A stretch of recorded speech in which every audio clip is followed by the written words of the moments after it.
Welcome back to the Calabash Diaries, where we open ancient stories from Africa's rich past.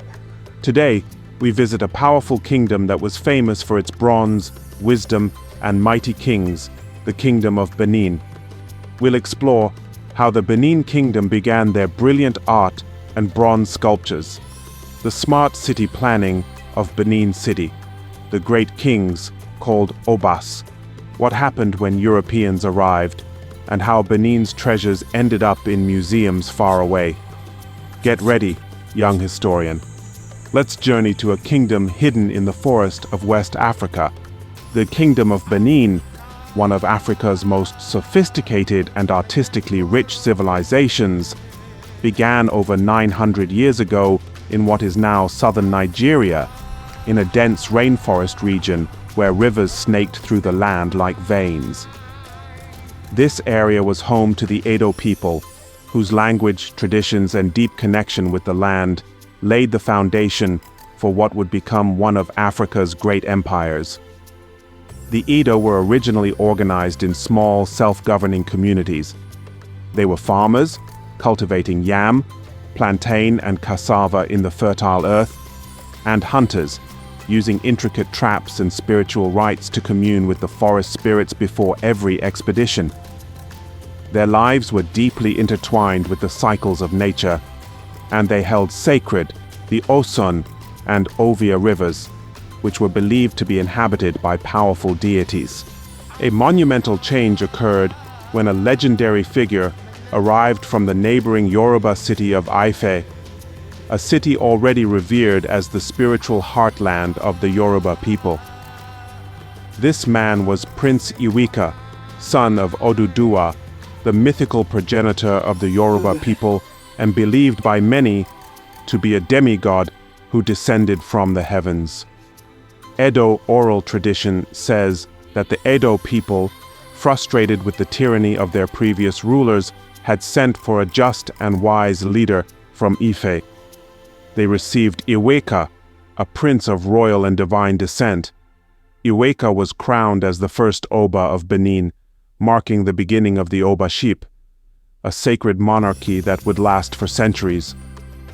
The title Oba meant more than king. The Oba was seen as the earthly representative of the gods, a spiritual beacon linking the heavens with the people.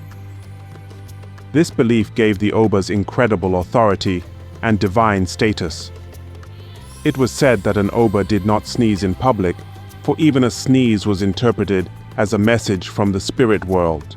Under the early Obas, the Benin Kingdom evolved from scattered villages into a centralized, walled city-state. With this centralization came a flowering of art, architecture, and spirituality. The Obas employed guilds of bronze casters, ivory carvers, wood sculptors, and leather workers, many of whom belonged to hereditary families who had passed down their skills for generations. The Benin bronzes, renowned worldwide today, were not merely decorative. They were historical records, religious artifacts, and symbols of power. Fun and lesser-known facts. Benin City was one of the first cities in the world to have a structured street grid with deep moats and high walls. A 1974 survey by the New Scientist described the ancient earthworks of Benin as the world's second-largest man-made structure after the Great Wall of China. According to tradition, the Oba was not supposed to touch the ground outside the palace. When he had to travel, elaborate platforms were constructed to carry him, sometimes with the streets swept clean by servants. The Edo calendar included festivals like Igwe, which was not only for blessings and thanksgiving, but also a time to renew the Oba's spiritual powers. During this festival, even the animals in the palace were bathed in special oils and herbs. Some Edo priests were known to enter trances and speak in ancient tongues, believed to be the language of the gods. These moments were recorded by oral historians who memorized long genealogies and royal deeds, often recited during coronations and public ceremonies. Contrary to what many may think, women played powerful roles in the Benin court. The Iyoba, Queen Mother, held considerable influence and had her own palace and court. The most famous Iyoba, Idia, was a warrior queen who led troops into battle and was later immortalized in ivory masks. Benin City rose to become not only the capital of the Kingdom of Benin, but also one of the most astonishing cities in the ancient world. To its citizens, it was more than a city. It was a living, breathing extension of the kingdom's spiritual and royal power. To outsiders, especially early European explorers and traders in the 15th and 16th centuries, it was a marvel of civilization, unlike anything they had imagined Africa to be. The city was carefully planned with a grid-like street system that modern urban designers would admire. Its neat, wide streets were swept daily, and rules about cleanliness were strictly enforced by palace officials. Even the king's guards were known to wear white during ceremonies to represent purity and order. The houses, built from carefully molded red laterite clay, were designed to last generations. Their roofs were often made of palm leaves or wood, and interiors were decorated with intricate carvings and woven mats. Many homes included family shrines, where ancestors were honored with offerings of kola nuts, palm wine, and prayers. Around the city stood strong defensive walls and gates, each one heavily guarded. Entry was restricted, and night travel was forbidden without permission from the palace. A security system more sophisticated than in many European cities at the time. But the greatest engineering achievement was the Benin Mort, also known as Iya, a massive network of earthworks surrounding the city. These were not mere ditches, they were deep, V-shaped trenches dug by hand and reinforced by tall walls of packed earth. The walls and moats together are considered one of the largest man-made structures in human history, stretching an astonishing 16,000 kilometers, even longer than the Great Wall of China. Fun fact, the moats were dug by specialized clans who passed the work down as a sacred duty. Legend says that they were guided by ancestral spirits, and before major excavations, they performed rituals to honor the earth goddess and seek permission to cut into the land. European explorers, particularly Portuguese and later Dutch traders who arrived in the 1400s, were amazed by what they saw. In his 17th century writings, a Dutch visitor compared Benin City to Amsterdam in terms of its layout and governance, but said Benin was cleaner, more orderly, and surprisingly quiet, since music, dancing, and celebrations were usually reserved for palace festivals and not for everyday street life. Cultural detail, silence in Benin City was seen as a form of respect and reflection. People were taught from childhood that loudness dishonored the ancestors, especially within the sacred spaces of the city. Even more fascinating details, streetlights. Almost. At night, palm oil lamps lined some of the main streets, especially near the royal palace. These glowing flames gave the city an ethereal golden glow and guided travelers like early streetlights. Traffic rules? Yes, certain roads were sacred and reserved for the Oba or his messengers. Anyone caught walking on them without permission could be fined, or worse, spiritually cursed. Daily life. Marketplaces buzzed with activity. Women led the commerce, selling pepper, yams, smoked fish, spices, bronze trinkets, and intricate coral bead jewelry. Children were trained in crafts from a young age, especially in the famous guild system that governed the city's artists. Spiritual layer. Every corner of Benin City had shrines to gods like Olokun, god of the sea, and Ogun, god of iron and war. Even the moat was thought to have protective spirits. Before major festivals, city priests made sacrifices to ensure the city's spiritual shields remained strong. Situated at the center of Benin City, the royal palace was a sacred city within the city, and the spiritual seat of power for the Oba the divine king.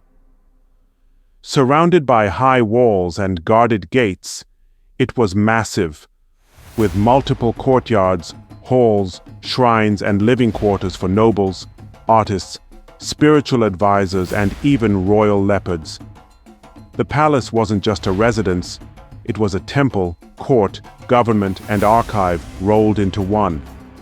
Every space had a ritual function, and every step within the palace grounds was governed by tradition.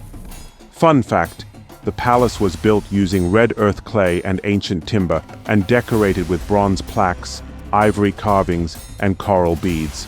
The roofs gleamed with palm frond thatch, and inside the air was filled with the scent of incense and herbs used in spiritual rituals. At the heart of the palace was the Ogie Ukpo, Great Hall, where the Oba's throne stood. This was no ordinary chair. It was a sacred symbol of his divine ancestry, said to be blessed by the spirits of past Obas. The throne was often carved from ancient wood, inlaid with bronze, and decorated with leopard motifs, representing the Oba's dual nature, wise and merciful, yet powerful and deadly. The throne room was also where the Council of Chiefs gathered to discuss state matters. No one sat in the presence of the Oba unless granted permission. In fact, tradition held that even when the Oba ate or drank, he did so alone and behind a veil, for his actions were considered too divine for common eyes. Cultural insight. Before entering the throne room, palace servants and visitors were required to prostrate themselves fully for men, or kneel gracefully for women, declaring, "May the Oba live long." The leopard, Ekpen, was the royal totem of Benin. The Edo people believed that just like a leopard, the Oba was calm and dignified until provoked, then swift and unstoppable.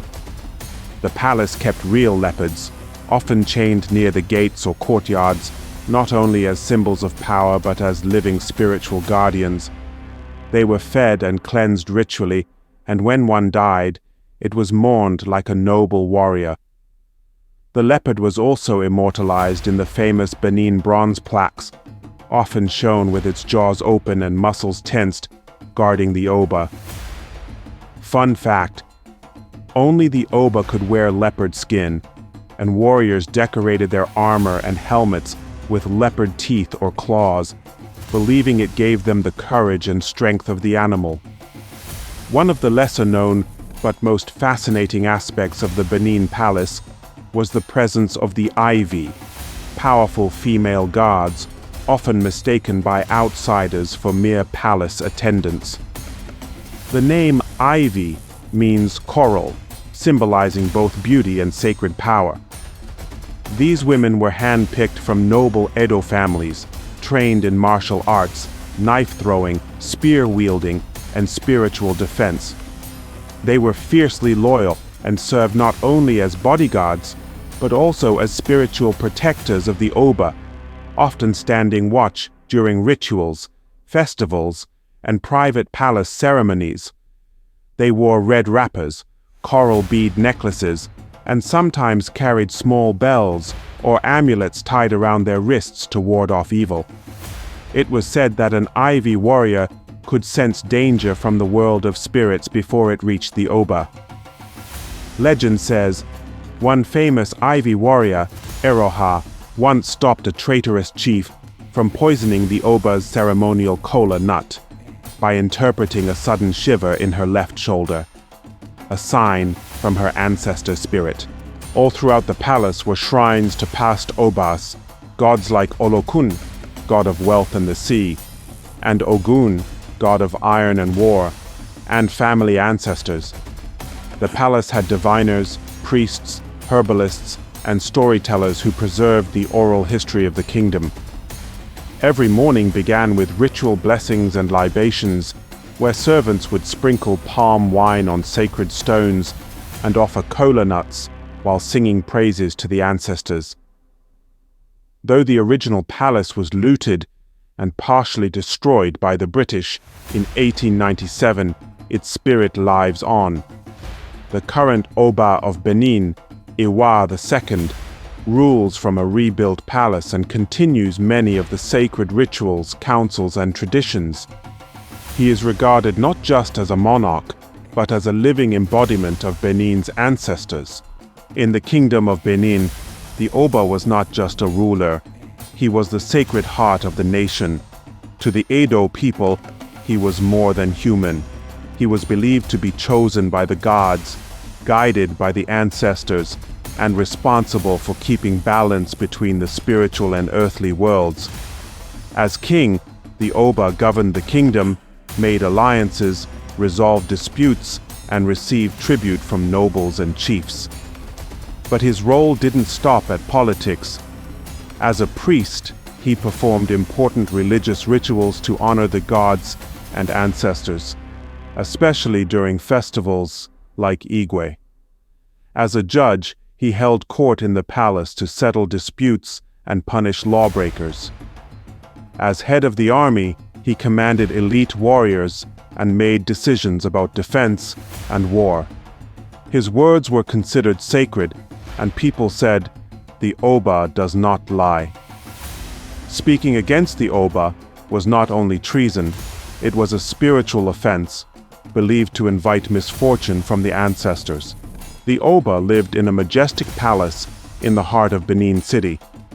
This wasn't just a home, it was a living symbol of the kingdom's power and spirituality, passed down through generations. The palace was decorated with ivory tusks, which stood tall as symbols of wealth, purity, and the Oba's connection to the spirit world. Intricate carvings of animals, spirits, and heroic ancestors, telling the stories of battles, laws, and royal lineage. Bronze statues and plaques, made by master craftsmen, showing the Obas in regal poses, surrounded by warriors, messengers, and even Portuguese traders from the 15th century. Fun fact, many of these bronzes were so detailed they showed individual facial expressions and hairstyles, a sign of how deeply Benin valued history and identity. Among all the Obas, one name shines like fire through time: Oba Ewuare the Great, who ruled in the mid-15th century. He was more than a king. He was a reformer, city builder, warrior, and magician. Some say he held supernatural powers passed down from the gods. What made him great? He reorganized the government, creating a structured hierarchy with powerful chiefs and a system of laws that shaped Benin for centuries. He built walls and moats, not just for protection, but as spiritual boundaries to keep out evil. He founded new towns and provinces, uniting distant communities under the rule of Benin. He expanded the Oba's divine status, making the king untouchable. No one could see the Oba eat, walk, or bleed. He became the leopard who walks invisibly. Legend says, when enemies tried to invade Benin, Oba Ewuare cast spells that made trees grow instantly from the ground, trapping the soldiers in a forest of confusion. Even today, the royal family of Benin still exists. The current Oba, Ewuare II, was crowned in 2016, continuing a line of rulers that goes back nearly 1,000 years. Though modern Benin is part of Nigeria, the Oba still holds cultural and spiritual authority, especially among the Edo people. He blesses marriages, opens festivals, settles traditional disputes, and is seen as the guardian of Benin heritage. Modern-day Igwe Festival. Every year, the Oba leads the Igwe Festival, where people dress in coral beads, sing songs in Edo, and offer prayers to the ancestors. People travel from around the world to see the Oba and receive his blessings. To the Edo people, the Oba is not simply a figurehead. He is a vessel of ancestral power, the protector of tradition, and the heart of a civilization that refused to be forgotten, even after colonization, looting, and exile. His palace, though raided and burned by British soldiers in 1897, has been rebuilt with love, memory, and resilience. And the spirit of Benin still whispers through the red earth, the coral beads, and the sacred leopards that guard the Oba's legacy. The Kingdom of Benin was not only powerful in politics and warfare, it was a cultural giant, known around the world for its exquisite bronze, ivory, and brass artwork. These were no ordinary decorations.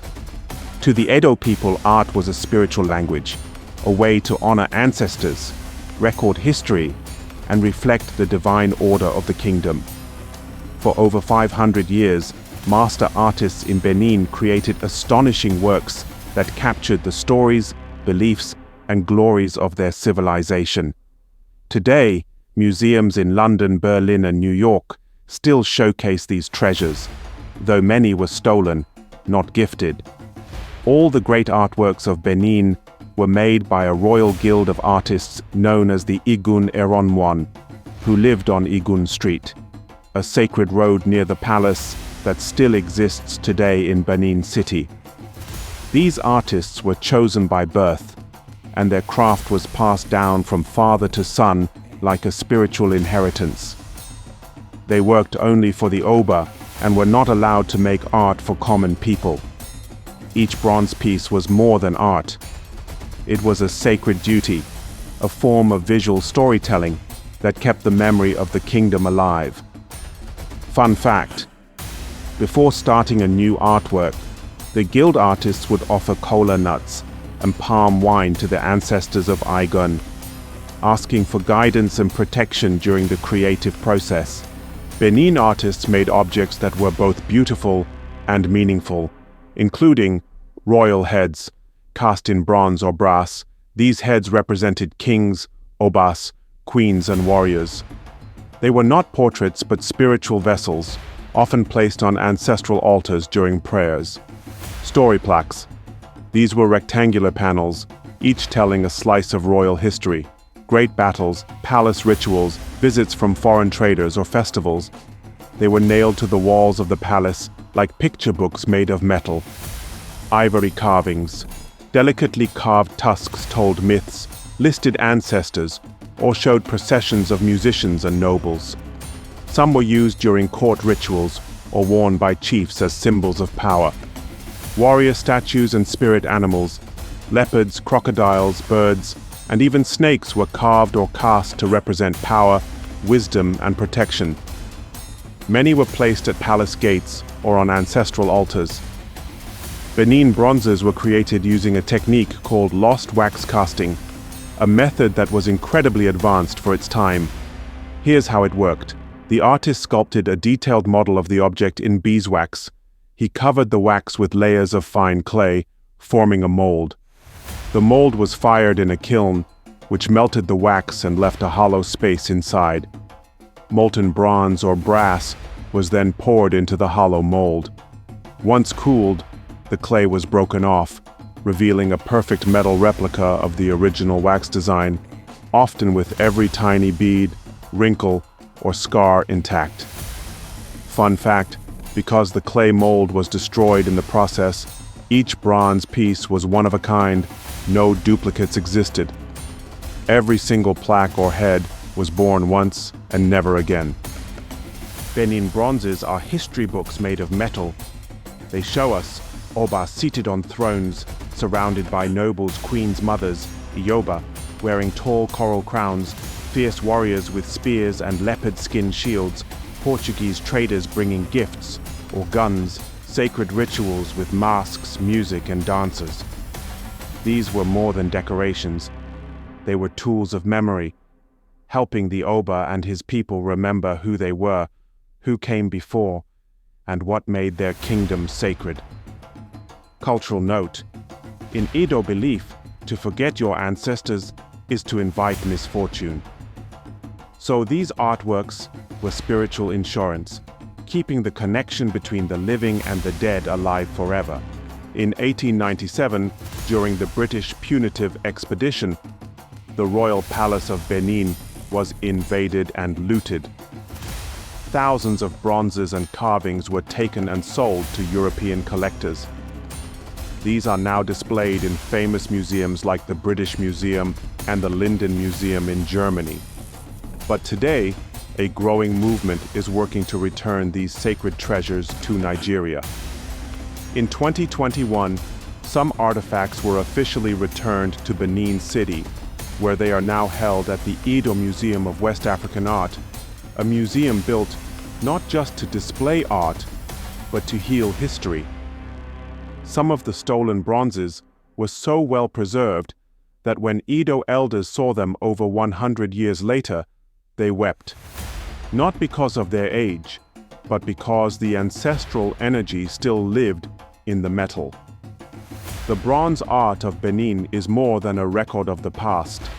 It is living heritage, proof that African civilizations created world-class art, complex societies, and spiritual systems long before colonialism. To see a Benin bronze is to hear a voice whisper from the past. We were here. We remembered. We created. We endured. By the 1400s, the Kingdom of Benin had grown into a dazzling empire, rich in culture, craftsmanship, and order. Its walls stood tall, its bronzes gleamed in the sun, and its Obas ruled with wisdom and might. Then came the ships. From across the Atlantic Ocean arrived the Portuguese, the first Europeans to lay eyes on the splendor of Benin, and what they saw stunned them. A Portuguese explorer once wrote, "The streets are